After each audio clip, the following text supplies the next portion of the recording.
Videos देखने के लिए सब्सक्राइब करें जनसत्ता.com, बेल आइकन दबाकर पाएं लेटेस्ट नोटिफिकेशन। नमस्कार, जनसत्ता पर आपका स्वागत है और मैं हूं आशीष। कोरोना संकट और लॉकडाउन के बीच मुकेश अंबानी की रिलायंस इंडस्ट्रीज ने फेसबुक के साथ एक बड़ी डील की है। दुनिया की सबसे बड़ी social networking site Facebook Reliance Jio में हिस्सेदारी खरीदेगा। बताया जा रहा है कि इंडिया में किसी माइनॉरिटी इन्वेस्टमेंट के लिए ये अब तक का सबसे बड़ा एफडीआई है। तो आइए जानते हैं रिलायंस और फेसबुक के साथ आने के क्या मायने हैं और इससे कस्टमर्स या आम लोगों को क्या फायदा मिलेगा।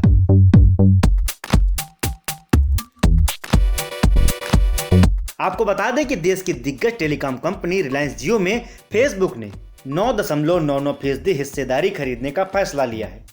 मार्क जुकरबर्ग की कंपनी जियो में यह हिस्सेदारी 43,574 करोड़ रुपए की रकम खर्च करके खरीदेगी। यानी डील के बाद फेसबुक अब जियो की सबसे बड़ी शेयर होल्डर बन गई है। वहीं फेसबुक इस निवेश के बाद जियो की इंटरप्राइज वैल्यू करीब 4.62 लाख करोड़ रुपए हो गई है।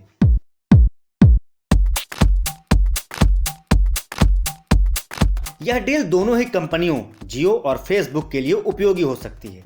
एक तरफ फेसबुक को भारत में अपना आधार बनाने में मदद मिलेगी, जिसमें लगातार यूजर बेस बढ़ता जा रहा है, तो दूसरी तरफ रिलायंस जियो को इस डील के जरिए कर्ज से निपटने में मदद मिलेगी। कंपनी द्वारा प्रेस रिलीज में रिलायंस इंडस्ट्रीज के चेयरमैन मुकेश अंबानी ने कहा कि जियो और फेसबुक के बीच साझेदारी से प्रधानमंत्री के डिजिटल इंडिया मिशन को और मजबूती मिलेगी।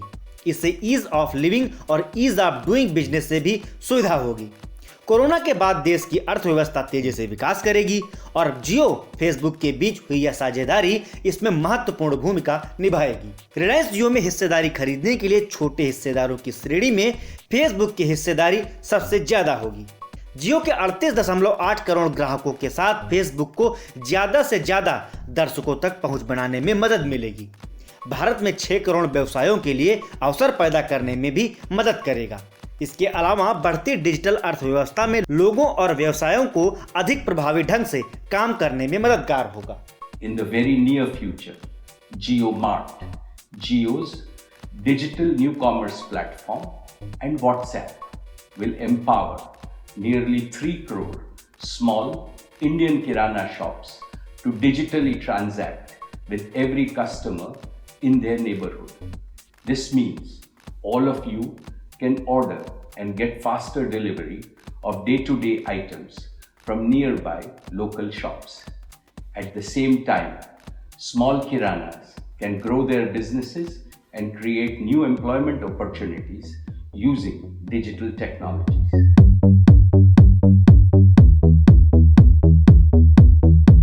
गौरतलब है कि इस डील के अलावा रिलायंस रिटेल और फेसबुक के मालिकाना हक वाले व्हाट्सएप ने भी रिटेल बिजनेस में साझेदारी का फैसला लिया है। इस मसले पर मुकेश अंबानी ने कहा कि जियो मार्ट और जियो के डिजिटल बिजनेस प्लेटफॉर्म को व्हाट्सएप का साथ मिलने पर करीब 3 करोड़ दुकानदारों को इसका फायदा मिलेगा। इससे दुकानदारों और ग्राहकों दोनों को जल्दी और अच्छा डिजिटल ट्रांजैक्शन प्लेटफॉर्म मिलेगा। इसका मतलब यह है कि रोजमर्रा की चीजों को अपनी निकट की किराना दुकान से मंगाने में आप सक्षम होंगे।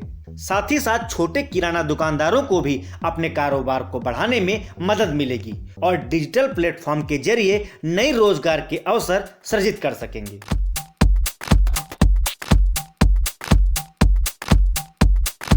आपको बता दें कि रिलायंस जियो फेसबुक करार के साथ ही जियो प्लेटफॉर्म्स, रिलायंस रिटेल और व्हाट्सएप ने भी एक कमर्शियल पार्टनरशिप एग्रीमेंट किया है।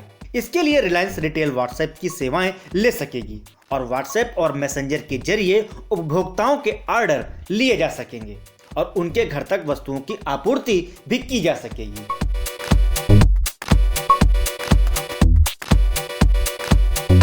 वहीं रिलायंस के चेयरमैन मुकेश अंबानी ने लॉन्ग टर्म साझेदार के तौर पर फेसबुक का स्वागत किया है। उन्होंने कहा कि फेसबुक के साथ इस करार से डिजिटल इंडिया का मिशन पूरा होगा। वहीं फेसबुक के चेयरमैन और सीईओ मार्क जुकरबर्ग ने भी जियो डील के लिए मुकेश अंबानी का आभार जताया है। उन्होंने कहा कि जियो ने 4 साल से भी कम समय में भारत में डिजिटल क्रांति की है। उन्होंने यह भी कहा कि जियो के साथ मिलकर भारत के और ज्यादा लोगों को कनेक्ट करेंगे। बता दें कि भले इस बार फेसबुक ने रिलायंस जियो में अपनी हिस्सेदारी खरीदी है, लेकिन इससे पहले खुद जियो ने कई कंपनियों में बड़ा निवेश किया है। एक तरह से उनका अधिग्रहण ही किया है। इनमें हैप्टिक जिसमें रिलायंस ने 700 करोड़ रुपए निवेश किए थे, सावन ऐप जिसमें 720 करोड़ रुपए निवेश किए गए थे, और फिर डेन.कॉम और हैथवे हैं जिनमें रिलायंस ने 4,985 करोड़ रुपए निवेश किए थे।